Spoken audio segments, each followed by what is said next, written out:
Single father's daughter hears a Mandarin conversation and stops a millionaire CEO from boarding. Before we dive in, whether you're having your morning coffee or winding down for the night, you're exactly where you need to be. Joseph Calloway had learned early in life that the world does not stop for quiet men. At 35, he wore his invisibility like a second uniform. The gray shirt, the name tag slightly crooked, the cart with its mop and cleaning supplies rolling softly across the polished floors of Denver International Airport. He moved between gates and corridors like water between rocks, always present. Never seen. But Joseph noticed everything. He noticed the couple in gate B17 arguing in hushed Portuguese about money neither of them had. He noticed the elderly Japanese man in Terminal C who kept looking at the departures board with eyes full of grief, not searching for a flight but searching for something else entirely. He noticed the young mother in the food court switching between French and English without realizing it, soothing her crying baby with words learned from her own grandmother. Joseph understood all of it, every syllable, every nuance, every unspoken thing hiding behind the spoken one. He had never told anyone about this gift. Not his supervisor, not his co-workers, not even his sister back in Columbus who called every Sunday and asked when he was going to do something with his life. The gift had simply grown inside him since childhood, fed by library books and cassette tapes and a longing for connection that had no other outlet. By the time he was 20, he spoke 5 languages. By 30, 7. Now moving quietly through one of the busiest airports in the United States, he understood the conversations of passengers from 40 countries as clearly as if they were speaking directly to him. None of them ever suspected a thing. He preferred it that way. Life was simpler when people underestimated you. There were no expectations to disappoint, no ambitions to defend, no dreams to explain to people who would only question them. Joseph had built a small, careful existence around this simplicity. Stable, quiet, enough. It wasn't glamorous, but it was what Maya needed. There had been a time, not so long ago in the calendar, but very long ago in the emotional geography of his life, when Joseph had imagined something different for himself. A university desk. A career that used the full range of what he could do. He had been briefly the kind of young man who believed that talent finds its way eventually. That the world, if you were patient enough and capable enough, would eventually look up from its distraction and notice you. He had stopped believing that somewhere around the time Maya was born, and Diane was gone, and the reality of what his life actually required of him became too immediate for idealism. He had made peace with the narrowing. Most days he had more than made peace with it. Most days the narrowing felt like clarity, like the refinement of someone who has learned to love what he actually has instead of mourning what he once imagined. Maya, his daughter, 6 years old, and already the most extraordinary person he had ever known. She had her mother's eyes, dark brown, almost black, with a depth that seemed impossible for a child. Diane had left when Maya was 14 months old.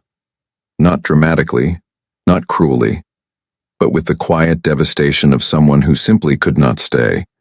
She had kissed Maya on the forehead, left a note on the kitchen table that Joseph still hadn't thrown away, and disappeared.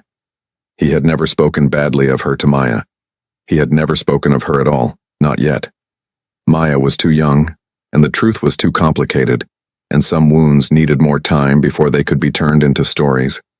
So Joseph raised his daughter alone, with the help of Mrs. Patterson next door, a 72-year-old retired teacher who adored Maya with a ferocity that sometimes made Joseph's chest ache with gratitude.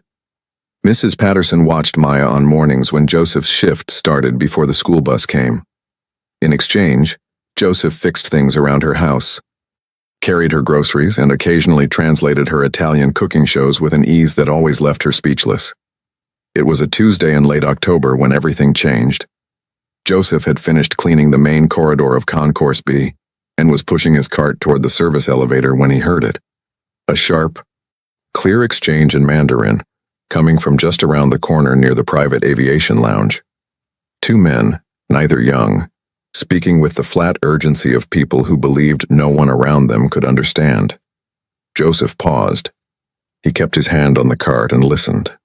The first man said, "The inspection report has been altered. Rotor assembly, section 4. They won't find it until they're already in the air." The second man responded, She needs to land in Salt Lake by 3. If it happens over the mountains. A burst of static from a nearby announcement cut off the rest. Joseph stood very still. His heart was not racing. Exactly. But tightening, preparing itself for what his brain was still processing. He turned the corner slowly. The two men were already walking away, their backs to him, moving toward the exit with the practiced calm of people who do not wish to be remembered. He looked toward the private lounge. Through the glass wall, a woman stood near the window, early 30s, sharply dressed in a charcoal blazer, dark hair pulled back with effortless precision. She was on the phone, entirely unaware. Beside the lounge entrance, a staff member reviewed flight documents. Joseph had approximately 45 seconds to decide what to do. He was a janitor. His word against nothing. The men were already gone. No proof, no recording. No way to explain how he understood without revealing something about himself he had kept hidden for 15 years. His supervisor would think he'd lost his mind. He could lose his job. He stood frozen at the intersection of fear and conscience for exactly 4 seconds. He was aware in those 4 seconds of everything that the right choice would cost him. The explanation he would owe, the questions he couldn't dodge, the 15 years of deliberate invisibility he would be puncturing with one transmission. He was aware that being right was not the same as being believed, and that being believed was not the same as being safe. He counted those 4 seconds like a man counting the steps to the edge of something. Then he picked up his radio and called it in. The security officer who came listened with polite patience, the face people make when deciding whether to take you seriously. Joseph gave the information calmly. The words he had heard, descriptions of the two men, the mention of rotor assembly, Section 4. "Sir, do you speak Mandarin?" the officer asked. "Yes," Joseph said. It was the first time he had said it aloud to a stranger in 15 years. The word felt strange. True, but strange. The inspection took 40 minutes. Joseph had long since returned to his route when the officer found him again near the Terminal C connector. "Mr. Calloway, we found an anomaly. Rotor assembly, Section 4. The maintenance team is saying it could have been very serious." A pause. "Miss Voss has been informed she's asking to speak with you." Joseph looked at his cart, at the mop, at the gray uniform with its slightly crooked name tag. "Okay," he said. Alexandra Voss was standing when he entered the lounge, taller than expected, expression unreadable in the way of trained negotiators. She looked at him directly, without the subtle social downgrade he had grown so accustomed to he barely noticed it anymore. "Mr. Calloway," she said, "I'm told you may have saved my life today." "I heard something I understood," he said. "I reported it. That's all." Something in her expression shifted, not softened, but recalibrated, like a calculation being revised. "You speak Mandarin," she said. Among other things. The silence between them lasted only a moment. But in that moment, something passed between them. Not romance, not friendship, not anything nameable. Just the peculiar charge of two people suddenly, unexpectedly, truly seeing each other. Then her phone rang. She glanced at it, and let it ring twice more, her eyes still on him, before she finally picked up. He filed his statement. He returned to his cart. He finished his shift. But on the drive home, something kept returning to him. Not the rotor assembly. Not the gravity of what might have happened over those mountains, but the moment she had let the phone ring. Twice. While looking at him. When he picked up Maya from Mrs. Patterson's that afternoon, his daughter launched herself at him with the full force of 6-year-old certainty. "Daddy," she said into his shoulder, "I learned a new word today. Extraordinary. It means really, really special." "It does," Joseph said. "Mrs. Patterson said it about you. She said you're extraordinary, but you don't know it." Joseph carried his daughter inside and said nothing. But somewhere in his chest, behind all the careful years of staying small, something cracked open just slightly, like a window giving way to a morning that wasn't quite like any morning before it. For now, there was dinner to make, and a bedtime story to read, and a small girl who needed him fully present. The helicopter sat grounded on the tarmac. And Joseph Calloway drove home through the amber Colorado evening without knowing that tomorrow, Alexandra Voss would find a way to reach him again, and that his daughter would be the reason she did. Alexandra Voss did not do things halfway. It was not a trait she'd cultivated consciously. It was the architecture of who she was, built layer by layer from a childhood watching her father's logistics empire collapse under the weight of his own hesitation. She had decided at 14 she would never hesitate. By 22, she had launched her first company. By 25, she had sold it. By 28, she was CEO of Voss Meridian, a supply chain and aviation consulting firm with contracts in 16 countries.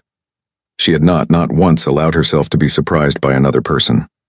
Joseph Calloway had surprised her.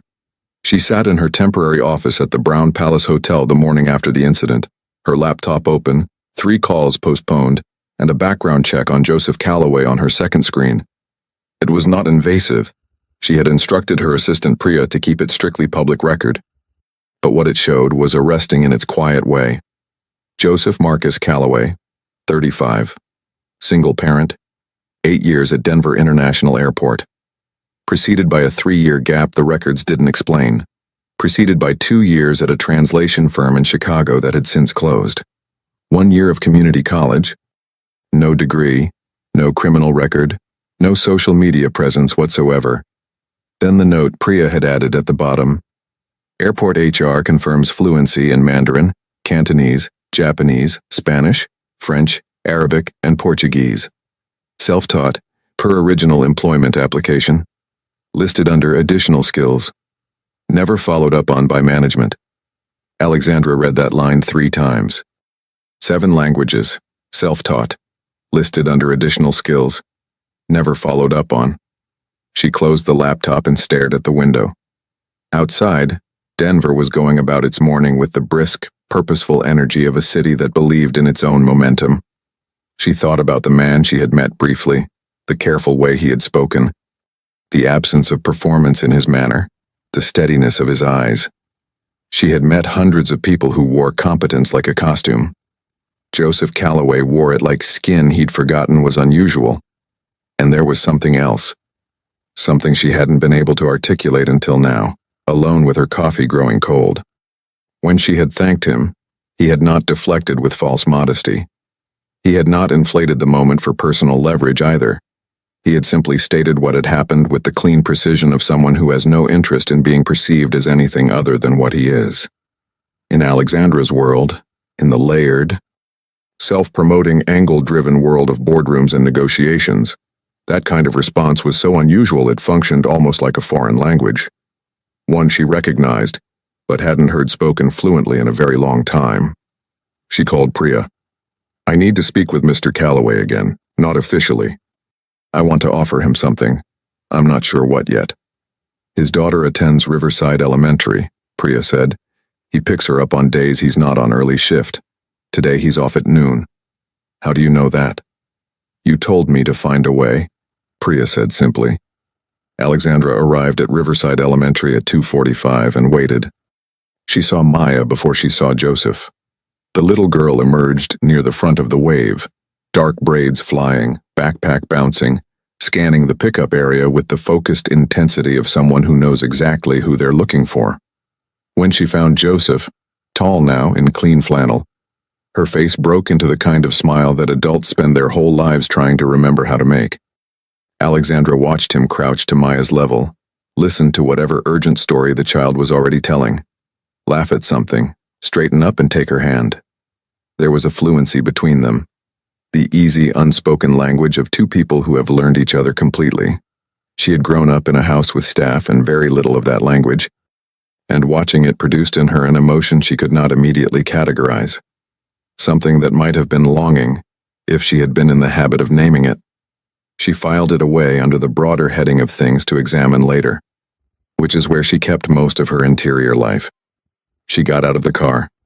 Joseph saw her immediately, a slight pause, a recalibration, the look of a man encountering something outside his expected range but refusing to show that it costs him anything.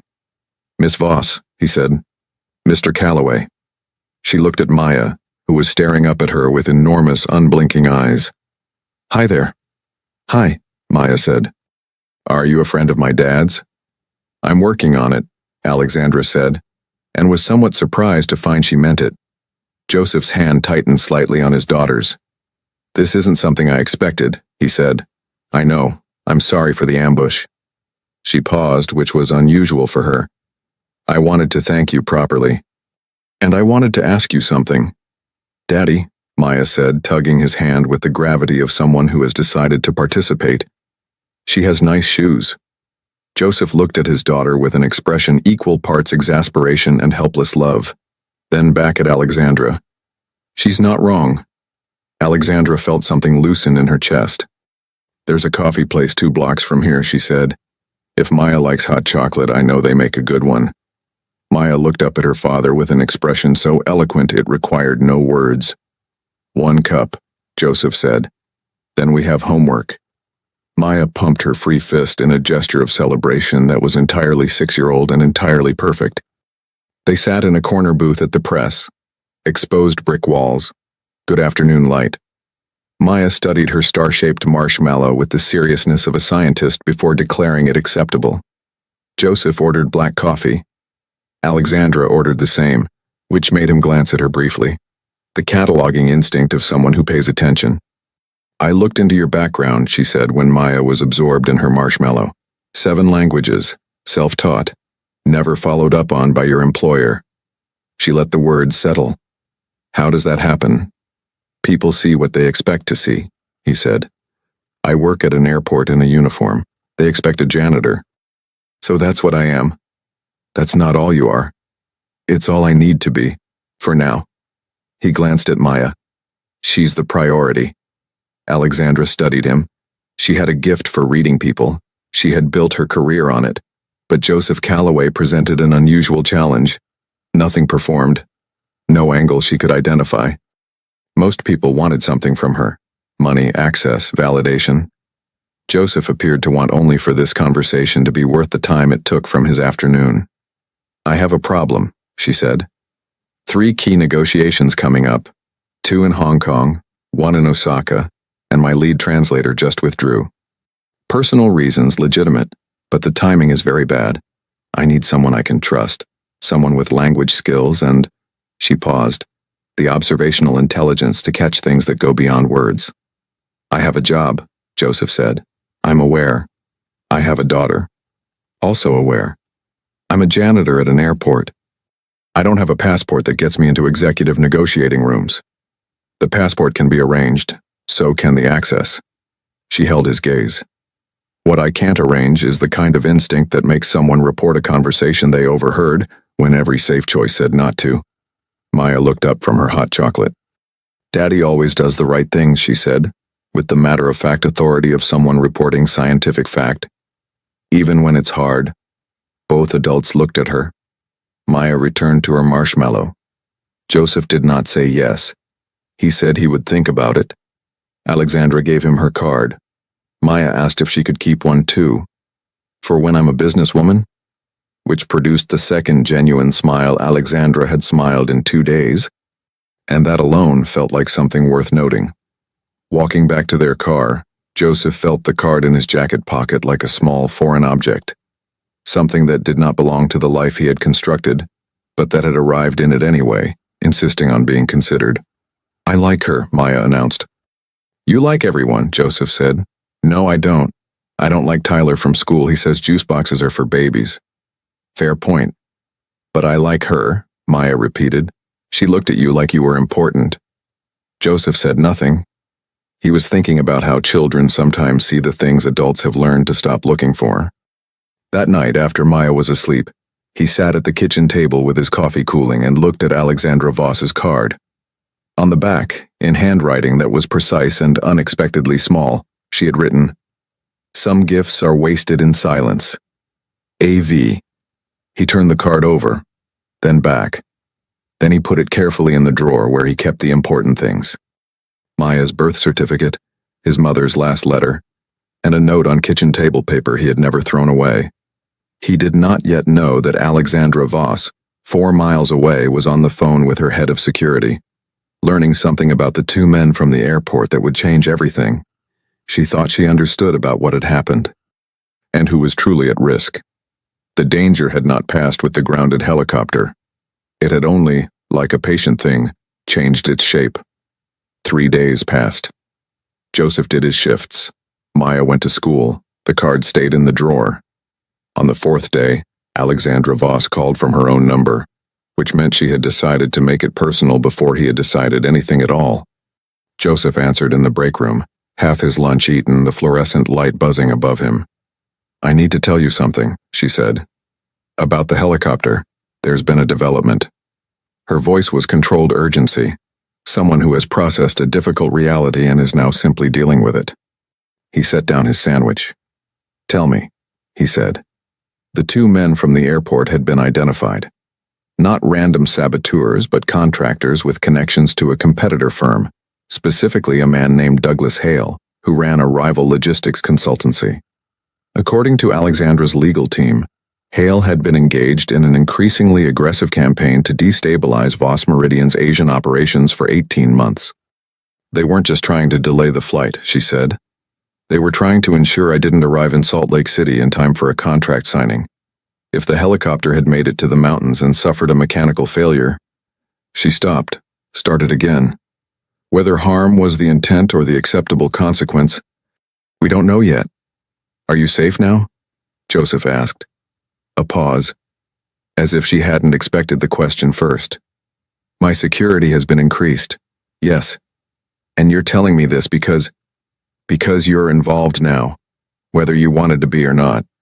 Hale's people will likely find out who reported that conversation. You deserve to know what you walked into." A pause, shorter. "And my offer still stands, more so actually."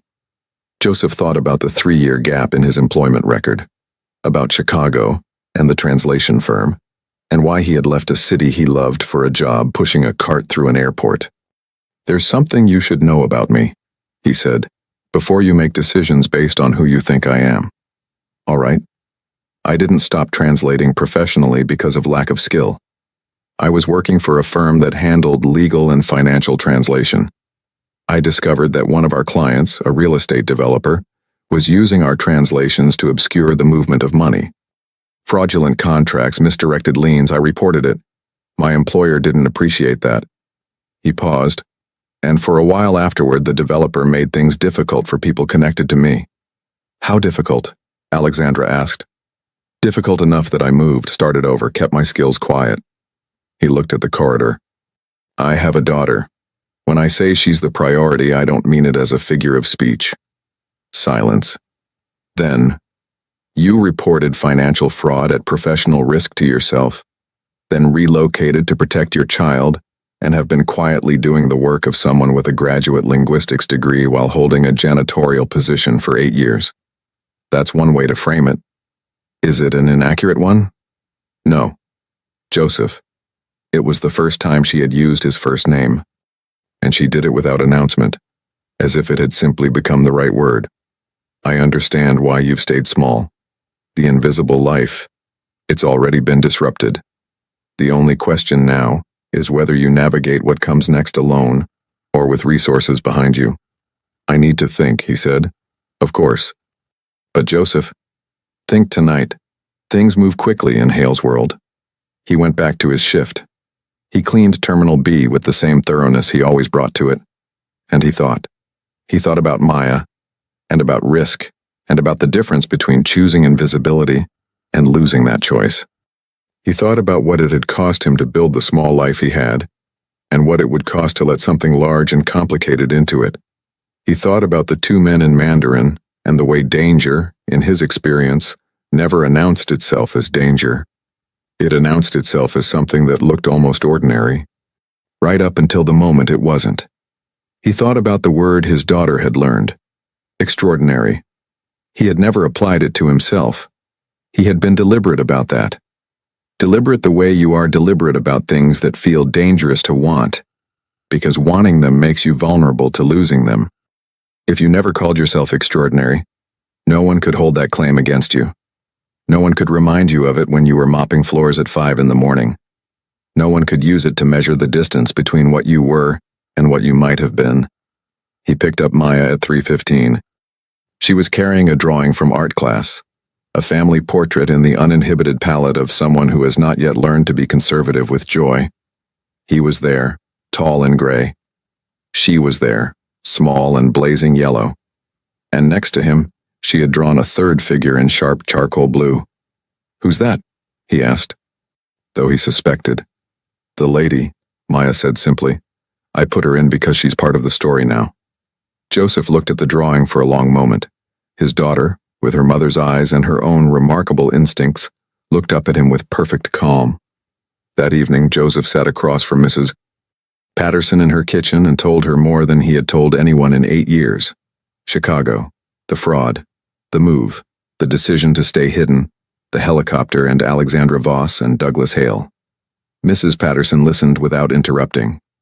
When he finished, she set down her teacup and looked at him with the clear, patient eyes of a woman who has lived long enough to recognize a crossroads.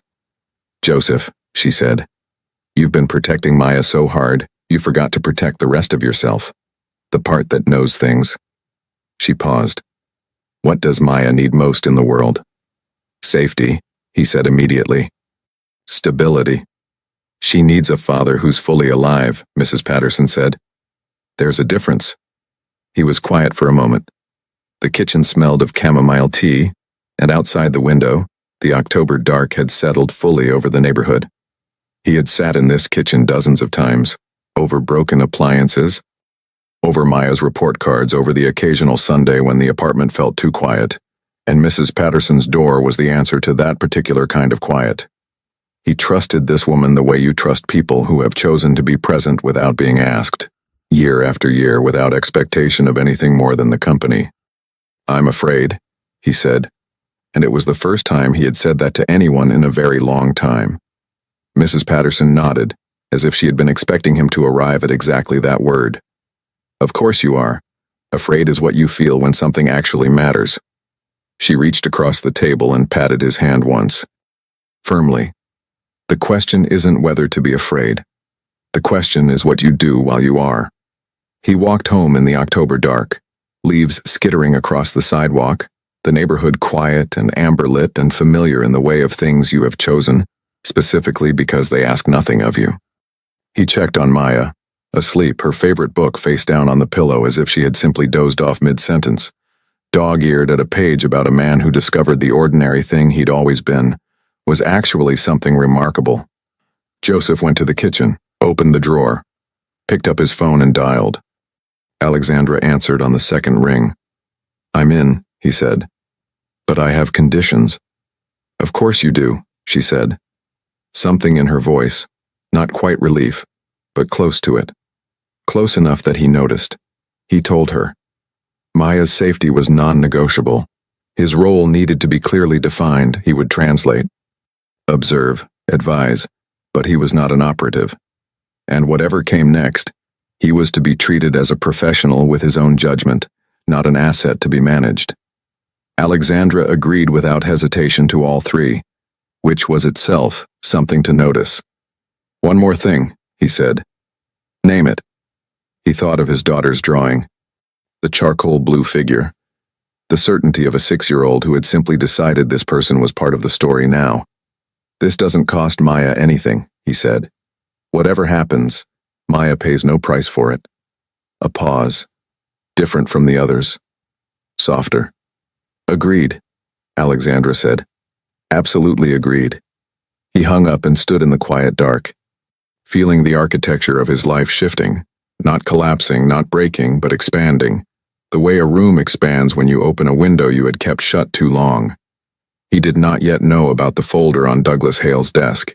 He did not know that Hale had already made inquiries. He did not know that within 48 hours, someone would follow Maya home from school, not to harm her but to send a message.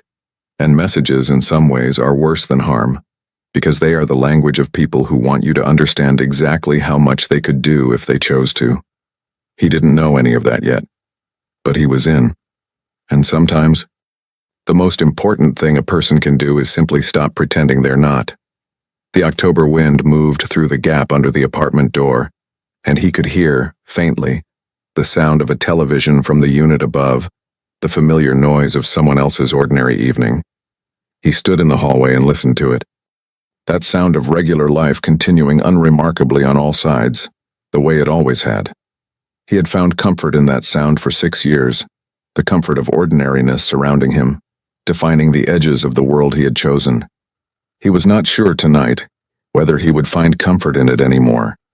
In her bedroom, Maya turned over in her sleep, pulling the blanket up with the decisive efficiency of a child who knows exactly what she needs. Her book lay open to the dog-eared page, the story about a man and the extraordinary thing hiding inside the ordinary life. Joseph stood in her doorway in the dark, watching her breathe. Then he went to bed and slept better than he had in years, which, if he had thought about it, should perhaps have worried him. Men sleep well either when they're at peace, or when they've made a decision they cannot take back. He hadn't been at peace in a very long time. The message came on a Thursday afternoon, 2 days after Joseph had said yes. Mrs. Patterson called him at work, something she never did, and her voice had that particular quality of controlled calm that older women use when they are frightened, but have decided that panic will not serve anyone. She said that a man had been standing outside Riverside Elementary when Maya came out. That he had not approached Maya. That he had simply watched her walk to Mrs. Patterson's car and then walked away. That Maya had not noticed him. That Mrs. Patterson had. He was writing something down, Mrs. Patterson said. On a notepad. He looked at Maya and he wrote something down. Joseph left his shift 40 minutes early for the first time in 8 years. He drove to Mrs. Patterson's with the careful, deliberate speed of someone who knows that arriving panicked helps no one. Maya was at the kitchen table doing homework, her pencil moving across the page with her characteristic focused intensity, her feet swinging above the floor. She looked up when he came in and said, "Daddy, you're early," with the mild curiosity of someone for whom the world still operated on comprehensible logic. "Surprise inspection," he said, and kissed the top of her head, and held on 1 second longer than usual. He called Alexandra from the back porch, keeping his voice low. She answered before the second ring. He told her what Mrs. Patterson had described. There was a silence. Not long, but the kind that contains the rapid reorganization of plans. "That's Hale," she said. "Not a direct threat. A message. He wants you to know he sees you. He wants you to reconsider. I have a 6-year-old daughter," Joseph said. And his voice was very quiet and very steady in the way that things are steady when they are made of something harder than calm. "I know. Joseph, I know. I'm moving a security contractor to your building tonight. Ex-federal. He'll be in the apartment across the hall. The unit has been empty for 2 months and I've already spoken with your building manager." A pause. "I should have done this sooner, I'm sorry." "Yes," he said. "You should have." She absorbed that without defense. "What do you need right now?" He thought about it honestly. "I need Maya to feel like nothing has changed. And I need to understand exactly what we're dealing with before I take another step. Can you come to the hotel tomorrow morning? Bring Maya to school first. I'll have everything laid out. Everything we know about Hale, the full picture, no more pieces." 7:30, he said. "I'll be there at 7:30. He went back inside. Maya had finished her homework and was explaining to Mrs. Patterson, with great seriousness, that her class had learned about migrations and that birds were, in her considered opinion, very brave for flying so far without a map. Joseph sat across from them and let the ordinary warmth of it wash over him, the kitchen light, the smell of dinner starting on the stove, his daughter's voice moving through the room like something that belonged there completely. He had known when he said yes to Alexandra that the world he had built was changing. He had accepted that in the abstract. This, a man with a notepad outside his daughter's school, was the abstract becoming specific. The weight of it settled into him not as panic but as clarity, a very particular kind of clarity that came from understanding that you no longer had the luxury of half measures. That night, after Maya was asleep, Joseph sat at the kitchen table and opened his laptop. He searched for Douglas Hale the way he did most things, quietly, thoroughly, without announcing his intentions to anyone. What he found was a man who was very good at being publicly respectable and privately ruthless. The profile of someone who had learned early that the best cover for dangerous behavior is a well-maintained surface of legitimacy. Hale Meridian Logistics, 14 years in operation, offices in Chicago, Seattle, and Dallas. A profile in a regional business magazine from 3 years ago in which Hale described his management philosophy as competitive clarity. Awards from 2 chambers of commerce. And underneath all of that, if you knew how to look, 2 former employees who had filed and then quietly withdrawn complaints. A lawsuit settled out of court with terms undisclosed. And a pattern of contracts lost by competitors in Asia that, taken individually, meant nothing, but arranged in sequence told a different kind of story. Joseph stared at the screen for a long time. Then he closed the laptop and went to check on Maya one more time. Her breathing even, her small face peaceful in the dark, entirely unaware that the world outside her bedroom window had grown complicated in ways that had nothing to do with homework or birds or the relative bravery of migration. He went to bed. He did not sleep well this time. The next morning, Joseph dropped Maya at school, watched her walk through the front doors with her backpack bouncing and her braids flying, and stood at the curb for an extra moment after she disappeared inside. The security contractor, a quiet, solidly built man named Reeves who had introduced himself the previous evening with the economy of someone accustomed to being trusted without extensive explanation, was parked 2 cars back. Joseph gave him a small nod. Reeves returned it. The Brown Palace Hotel was the kind of place Joseph had cleaned the exterior of many times and entered perhaps twice. He walked through the lobby without looking like he was calibrating himself to it, a skill he had, the ability to move through spaces that weren't built for him without advertising his discomfort. Alexandra met him in a private meeting room on the 3rd floor. She was already there when he arrived. Which he noted. She had not made him wait. The table had coffee and a folder, and she was standing rather than sitting, which told him she had been moving through something difficult and hadn't fully settled yet. "Thank you for coming," she said. "Tell me about Hale," he said. She did. For 40 minutes, she laid out everything her legal team and security consultants had assembled. The pattern of interference, the suspected methods, the 2 known contractors who had been identified from the airport incident, and the thing that she had not told him on the phone, that the Salt Lake City contract, the one Hale had been trying to prevent her from signing, was worth $43 million and represented the anchor of Voss Meridian's entire Pacific expansion. That if Alexandra had not made that signing, whether due to a delayed helicopter or a downed one, the window would have closed. The partner in Salt Lake had a competing offer, time-sensitive, from a firm with ties to Hale's network. He didn't just want to inconvenience you, Joseph said. No, Alexandra said. He wanted to end a 7-year strategy in one afternoon. Joseph sat with that for a moment. Then, and the Hong Kong negotiations, the ones you need me for. The same expansion. The next phase. Hong Kong is where the Pacific strategy either consolidates or collapses. She held his gaze. Hale knows about the Hong Kong trip. My security team believes he has a contact inside my organization. Someone low-level, probably not even aware of the significance of what they're sharing, but enough to keep him informed of schedules and movements. A leak. Yes. Which means he'll know I'm involved. Yes. Joseph was quiet. He looked at the folder on the table, then at Alexandra. She was watching him with the direct, unguarded expression she used, he had noticed. Only when the stakes were high enough that performance became a waste of energy. I need to ask you something, he said. And I need you to answer it honestly, not strategically. All right. Is Maya safer if I do this, or safer if I walk away? The silence was significant. Alexandra did not answer immediately, which he respected more than any quick reassurance would have allowed him to. If you walk away, she said finally, Hale has no further reason to monitor you. The message at the school worked. You disappear back into your life. She paused. But Hale is not someone who forgets a loose end. You heard that Mandarin conversation. You reported it. He knows who you are now. Walking away doesn't make you invisible again. It just means you're unprotected and unaware of what he might decide about you 6 months from now. Joseph absorbed this. If you stay, she continued, you're inside my security perimeter. Reeves and his team extend to Maya by definition. You have resources and information. You're not alone in this. She met his eyes. I can't promise it's without risk. I won't insult you by doing that. But I believe, genuinely, that staying is safer for both of you than the alternative.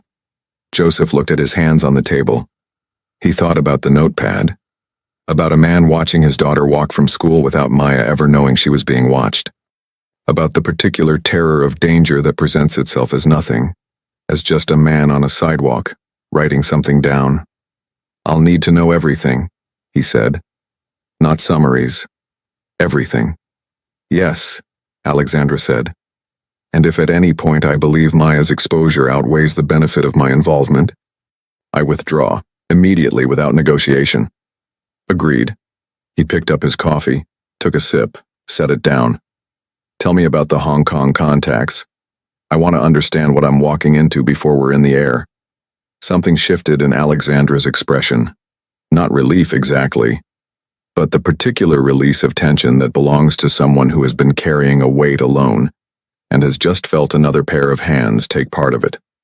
She opened the folder, and for the next 2 hours, Joseph Calloway listened with the full, precise attention of a man who had spent 35 years quietly preparing for exactly this kind of room, without ever quite believing he would be in it. Hong Kong arrived with the density of a city that has never learned to be anything other than completely itself. Joseph had never left the country. His passport, new, expedited through channels Alexandra's team handled with the brisk efficiency of people for whom bureaucracy is simply a problem with a known solution, had arrived 4 days before their flight. He had looked at it for a long time before packing it. There was something about holding a document that said, officially, that you were a person who went places, when for 8 years you had been, officially and unofficially, a person who stayed. Maya had cried at the airport. Not dramatically. Maya rarely did anything dramatically. But with the quiet intensity of a child who understands more than adults give her credit for, and was choosing not to say all of it out loud. She had held his hand at the security line and then, when the moment came, let go with a deliberateness that told him she had decided to be brave about it and didn't want him to make that harder by prolonging the goodbye. Reeves will be right outside, he said, crouching to her level. I know, she said. And Mrs. Patterson has my number and Alexandra's number and… Daddy. She put both hands on his face the way she sometimes did when she felt he was missing the point. I know. Go do the important thing. He had boarded the plane with his daughter's handprint still warm on his cheeks. The Hong Kong negotiations were scheduled over 3 days at the offices of Chen Pacific Holdings, whose principal, Richard Chen, was a 70-year-old businessman of the particular type who has survived long enough in serious commerce to have developed a nearly supernatural sensitivity to inauthenticity. He would know, within the first exchange, whether the people across the table from him were who they presented themselves to be. Alexandra had briefed Joseph on this in detail. Joseph had listened and understood and privately thought, that's fine. I am exactly who I present myself to be. That has always been the least complicated thing about me. The first day went well. Joseph worked, and it was work, the concentrated, physically demanding kind that leaves you tired in the bones, translating not just language but subtext, register, the implied meanings that live in the spaces between formal Cantonese and what the room actually needed to hear. He caught 2 moments where a direct translation would have carried an unintended slight and redirected without drawing attention to the redirection. He noticed in the second session that one of Chen's associates, a younger man named William Fong, was using a particular phrasing that suggested he was not fully aligned with Chen's position. He passed a folded note to Alexandra during the afternoon break. Fong is hedging. He has a competing loyalty. Watch what he asks about logistics costs. Alexandra had read the note, looked at him, and then looked at Fong with the careful recalibration of someone updating a threat assessment. She had not asked Joseph how he knew. She had simply adjusted. The second day was when things broke. It started with a phone call to Alexandra at 6 in the morning. Joseph was already awake, sitting at the small desk in his hotel room with green tea and a view of the harbor, that he kept telling himself he would appreciate properly when the work was done. He heard her voice through the connecting door. Not the words, but the cadence.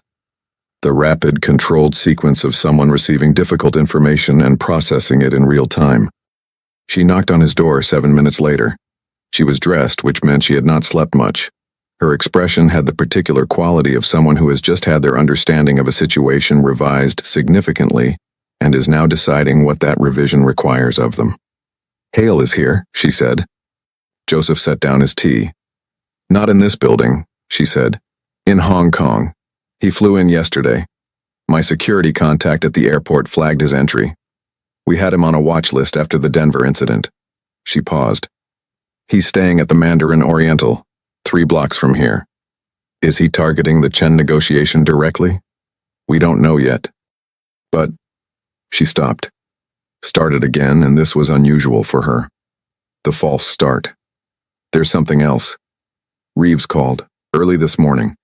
Someone approached Mrs. Patterson's building last night. Didn't enter, didn't make contact.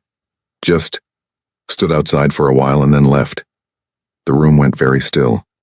Joseph's first response was not panic. It was a cold, clarifying anger of the kind that does not raise the voice but does permanently relocate certain internal furniture. He thought of Maya asleep in his apartment, Reeves downstairs, Mrs. Patterson's light probably still on because she didn't sleep well past 4 in the morning anymore. "Maya is safe," Alexandra said immediately. Reeves confirmed it. "The building has coverage. I've added a second contractor overnight." "He's escalating," Joseph said. "Yes." "Why now? Why here?" "Because the Chen negotiation concludes tomorrow. If it goes through, the Pacific expansion is locked. Hale loses the window permanently." She held his gaze. "He's not trying to stop the negotiation anymore.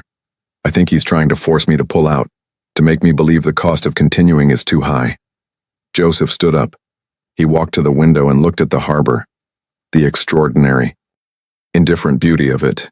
The container ships moving like slow punctuation across the water. He thought about what it meant that a man in a luxury hotel 3 blocks away had calculated that the most efficient way to derail a business negotiation was to stand outside an apartment building in Denver and make a father think about his daughter. He turned around. "I want to meet with Hale," he said. Alexandra stared at him. "That's... Joseph, that's not officially, not as part of your team, as myself." He kept his voice level. "He knows who I am. He's been using that. I want to remove the variable." "What does that mean?" "It means I want to look at the man who stood outside my daughter's building and understand what he actually wants. Because what he wants isn't you, Alexandra. You're the obstacle. What he wants is to win, and people who want to win can sometimes be redirected if you understand their actual goal clearly enough. Or they escalate further." "Yes," he said. "That's also possible, which is why I'm telling you, not asking your permission." He paused. "But I am telling you, because you deserve to know." She looked at him for a long moment. In that moment, something passed between them that was different from the peculiar charge of the airport lounge, different from the careful professional respect of the past weeks. It was something more specific and more weighted. The recognition that this man, who had spent 8 years building a life of deliberate smallness, had just made a decision that was neither small nor careful, and had made it for reasons that had nothing to do with ambition and everything to do with love. "Be careful," she said. It came out quieter than she'd intended. She heard that and didn't try to correct it. Joseph met Douglas Hale in the hotel bar of the Mandarin Oriental at 11 that morning. He had not announced himself in advance. He had simply walked in, found the man from the photograph his security contact had provided, mid-50s, expensive watch, the carefully maintained appearance of someone who wanted to project success rather than earn it, and sat down across from him. Hale looked up with the controlled surprise of a man who was rarely surprised, and did not intend to show that this was an exception. "Mr. Calloway," he said after a moment. His voice was measured. "I wasn't expecting you." "I know," Joseph said. "That's why I came this way." Hale studied him with the flat, assessing gaze of a man accustomed to evaluating threats. "You're a long way from Denver." "So are you." A pause.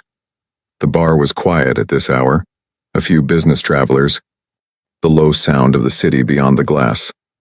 "I want to be clear about something," Joseph said. He kept his voice low and his hands still on the table. My daughter is 6 years old. She goes to school. She does homework. She has opinions about marshmallows and strong objections to a boy named Tyler who disrespects juice boxes. He held Hale's gaze. Whatever is between you and Alexandra Voss, and whatever the business is, whatever the competition is, she is not part of it. She will never be part of it. And I need you to understand that I am telling you this directly, man to man, so that there is no ambiguity about what happens if she ever is. Hale was quiet for a long moment. Something moved behind his eyes.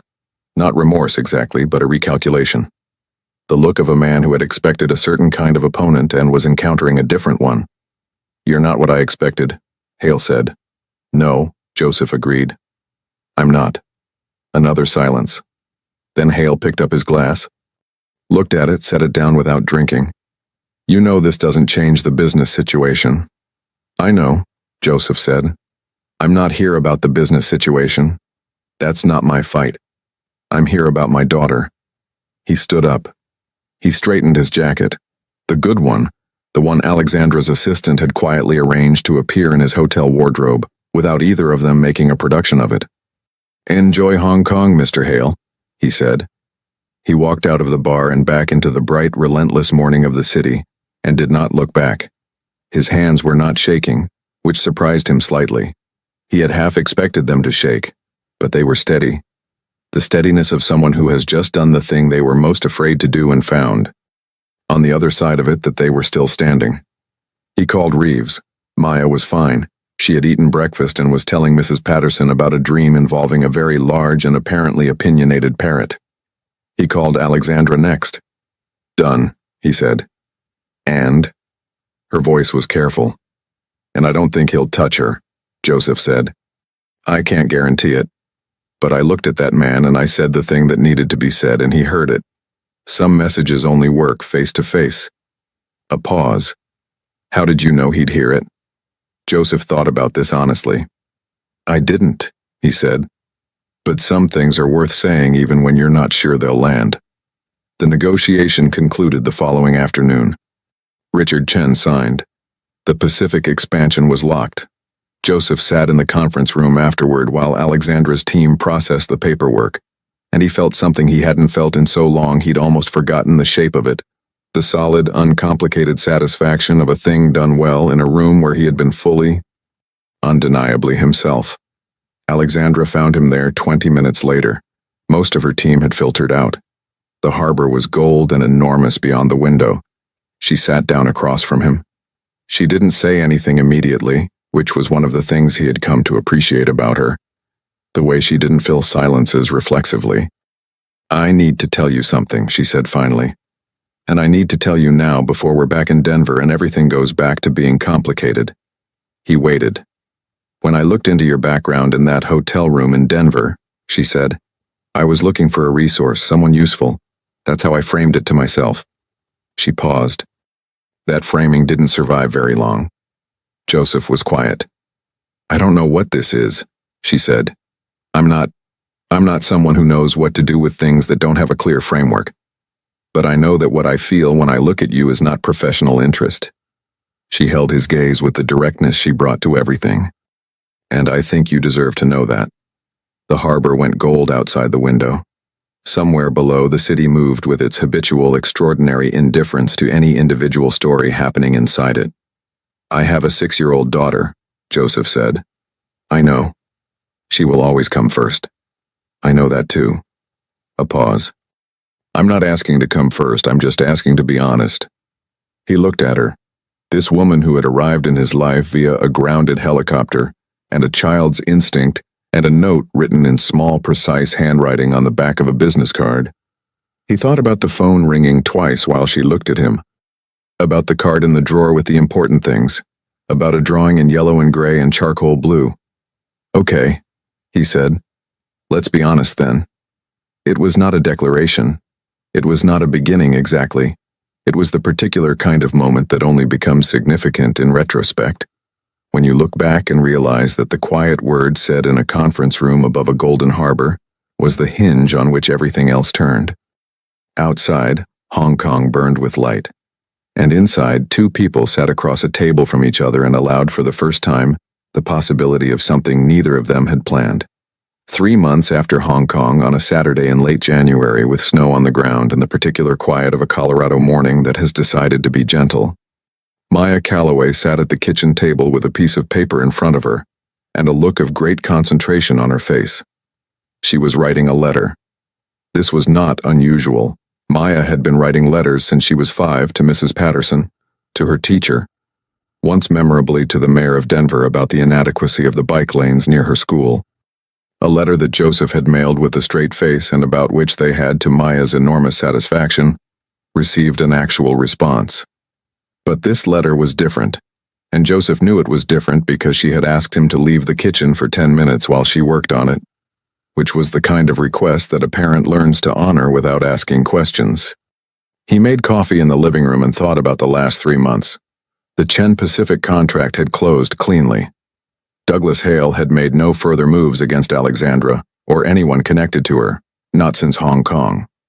Joseph's security contact had reported, 2 weeks after their return, that Hale was facing a regulatory inquiry into the financial practices of 2 subsidiaries, an inquiry that had originated from a complaint filed by a former employee, and that had, by the particular logic of legal proceedings, attracted additional attention once it was formally opened. Joseph had not asked who filed the complaint. He suspected he already knew. He had also suspected, and never confirmed, that the 3-year-old complaint he himself had filed in Chicago, the one that had been buried so thoroughly he'd assumed it had simply ceased to exist, had found its way into that inquiry through channels he would likely never fully trace. The world, as Mrs. Patterson had said, has a habit of putting capable people exactly where they're needed, and sometimes what they do there reverberates in ways they don't immediately see. Joseph had given his notice at Denver International Airport in November. His supervisor, a fair-minded man named Gerald who had always treated him with uncomplicated decency, had shaken his hand and said, without irony, that he had never met anyone who cared as much about clean floors. Joseph had laughed genuinely for the first time in that building. He was now working for Voss Meridian as a senior translation consultant.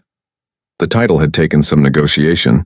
He had insisted on senior, not because of ego, but because of what it communicated to the rooms he would be entering.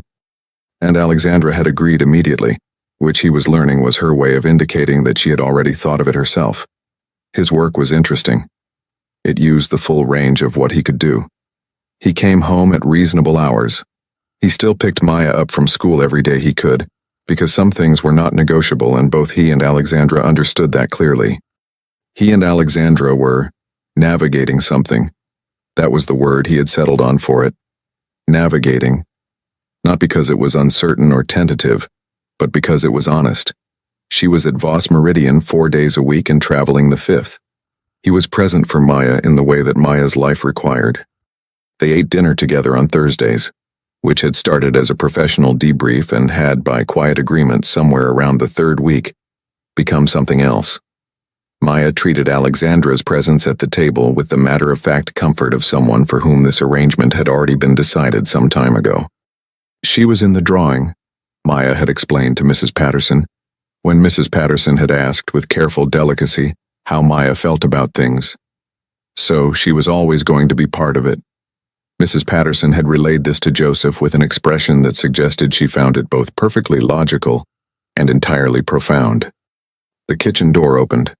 Maya appeared in the doorway with her letter folded in thirds and her expression carrying the gravity of someone who has completed an important task. "You can come back in now," she said. He sat across from her at the table. She placed the letter in front of him, not handing it to him, but placing it. The way you place something you want someone to understand is significant. He picked it up, unfolded it. Maya had written, in the large, careful letters of a child who is still learning that precision and effort are the same thing. "Dear Daddy, I am writing this because Mrs. Patterson says some things are better when they are written down. I know this year was hard and also good. I know you were scared sometimes even when you didn't say so because I can tell. I want you to know that I am not scared. I think you are extraordinary, and I think you always knew things that other people didn't see, and I think that is why the things that happened happened. I am glad the lady is our friend now. I think you should let her be more than a friend because I already put her in the drawing, and it would be weird to take her out. I love you. Your daughter Maya, age 6. Joseph sat very still. Outside, the snow was coming down in the unhurried way of a storm that has all day. The apartment was warm. From the bedroom came the faint sound of Mrs. Patterson's voice. She was reading to Maya's stuffed animals again, which she did when she thought no one was listening, which was one of Joseph's most carefully guarded pieces of happiness. He looked at the letter for a long time. Then he looked at his daughter, who was watching him with her mother's dark eyes and her own remarkable, irreducible self. This small person who had grown inside a life built around careful invisibility and had somehow emerged from it with none of that smallness at all. Who had learned the word extraordinary and immediately, without hesitation, given it away. Maya, he said. Yes? You are the best thing I have ever done. She considered this with her characteristic seriousness. Then, I know, she said. Mrs. Patterson told me. He laughed. The full kind, the unclenched kind, the kind he had been rationing for too long.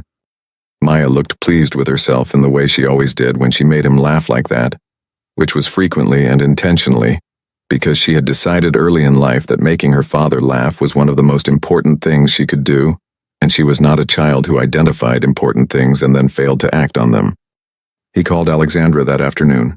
She answered from her office. He could hear the particular acoustics of it, the quiet of the high floor, the faint sound of Denver below. Can you come for dinner tonight? He asked. Not Thursday. Tonight. A pause. Yes, she said. And then, is everything all right? Everything is very all right, he said. I have something I want to say. In person. Not strategically. He heard her smile in the silence before she spoke. I'll be there at 6. He set the phone down and looked at the letter still open on the kitchen table, at his daughter's large, careful letters, at the sentence about the drawing and the strangeness of removing someone who had already been placed there. He thought about the airport floor in October, about the moment he had stood with his hand on a cleaning cart and listened to 2 men speak a language they assumed no one understood, about 4 seconds at the intersection of fear and conscience, and the choice that had come from them. Not heroic. Not calculated, simply the choice that was available to a man who had spent 35 years quietly becoming someone capable of making it. He thought about what it cost, and what it gave back. He thought about the things that grow in silence, languages, convictions, love, and how they are not lesser things for having grown quietly. How the absence of an audience does not diminish the reality of what is real. He folded Maya's letter carefully and placed it in the drawer with the important things, next to the birth certificate and the last letter and the note on kitchen table paper. And next to all of those, the business card with its small, precise handwriting on the back. Some gifts are wasted in silence. He closed the drawer. The snow fell outside, and the apartment was warm, and Mrs. Patterson's voice drifted from the bedroom, reading a story to an audience of stuffed animals with the full commitment of someone who believes every story deserves to be told, as if it matters. Because it does. At 6 o'clock exactly, there was a knock at the door. Maya got there first. She always did, and opened it with the cheerful certainty of someone who had never needed to be told that the right people, if you make enough room for them, have a way of finding the door. You're here, she said, with profound satisfaction. I'm here, Alexandra said. And Joseph Calloway, father, translator, keeper of a gift he had finally stopped hiding, stood in the warm light of his kitchen and understood that the most extraordinary thing in the world is not the talent you carry or the language you speak or the danger you face down in a hotel bar above a golden harbor. It is the life you choose to build after all of that. The deliberate, imperfect, fully inhabited life of a man who learned at 35 to stop pretending he was only as large as the smallest space he had ever been asked to fit. The door was open. The table was set. And Maya Calloway, age 6, already certain of exactly how the story went, stepped back to let the evening in.